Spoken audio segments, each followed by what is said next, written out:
বন্ধু-বান্ধৱীসকল আজি মই কেইটামান অসমীয়া আহাতৰ আৰু পাজল দিম গতিকে ভিডিঅ'টো নাকাটি সম্পূৰ্ণলৈ চাই থাকক।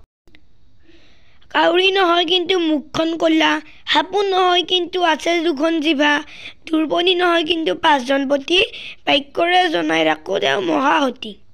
ভাবি চাওকচোন। উত্তৰটি হৈছে কলম। এইবাৰ অলপমান সহজ আহাতৰ।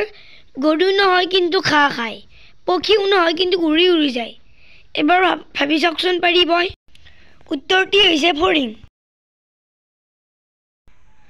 গাত নাই ছাল বাকলি, শুই থাকে তিনি গধূলি, থকা ঠাই ঘৰৰ চুকত, সাৰ পাই মাথো ভৰিৰ গছকত।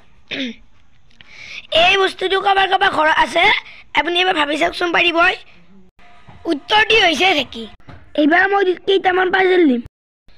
বন্ধু-বান্ধৱীসকল এই চিত্ৰকেইখন যোন লাগিলে এখন ঠাইৰ নাম বুজাই, আপুনি অলপমান ভাবি চাওক, আপুনি অলপমান পাৰিবই কিজানি। উত্তৰটি হৈছে গুৱাহাটী। বন্ধু-বান্ধৱীসকল আপুনি যে এই দুটামান খালী ঘৰ দেখিছে, আপুনি যদি এই খালী ঘৰকেইটাত দুটামান শব্দ ব্যৱহাৰ তেনেহ'লে ওপৰৰ ফালে এটা ফলৰ নাম আৰু তলৰ ফালে এটা ল'ৰাৰ নাম হ'ব। আপুনি কমেণ্ট কৰি জনাওকচোন কি শব্দ হ'ব। আপুনি যদি এনেকৈ বহায় তেনেহ'লে ওপৰত এটা ফলৰ নাম আৰু তলত এটা ল'ৰাৰ নাম হ'ব। বন্ধু-বান্ধৱীসকল এই ছবিকেইখনৰ মাজত এখন ছবি অমিল, আপুনি বিচাৰকচোন আৰু বিচাৰি পালে কমেণ্ট কৰি জনাওক। বন্ধু-বান্ধৱীসকল আপুনি 3 নম্বৰ ছবিখনৰ এইখিনিলৈ মন কৰিছিলনে? এইখিনিয়ে অমিল আছিল। বন্ধু-বান্ধৱীসকল এইবাৰ অলপমান জটিল। এই 5খন ছবিৰ ভিতৰত এটা অমিল আছে, এখন ছবি। আপুনি বিচাৰি পালে কমেণ্ট কৰি জনাবচোন।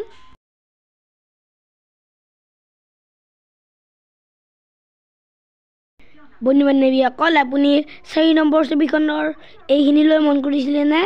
এইখিনিয়ে সকলোতকৈ অমিল আছিল। বন্ধু-বান্ধৱীসকল এই চিত্ৰকেইখনে এখন ভাৰতৰ বাহিৰৰ ঠাইৰ নাম বুজাইছে। আপুনি যদি উত্তৰটো পাৰে তেনেহ'লে কমেণ্ট বক্সত জনাওক উত্তৰটো চোৱাৰ আগতে।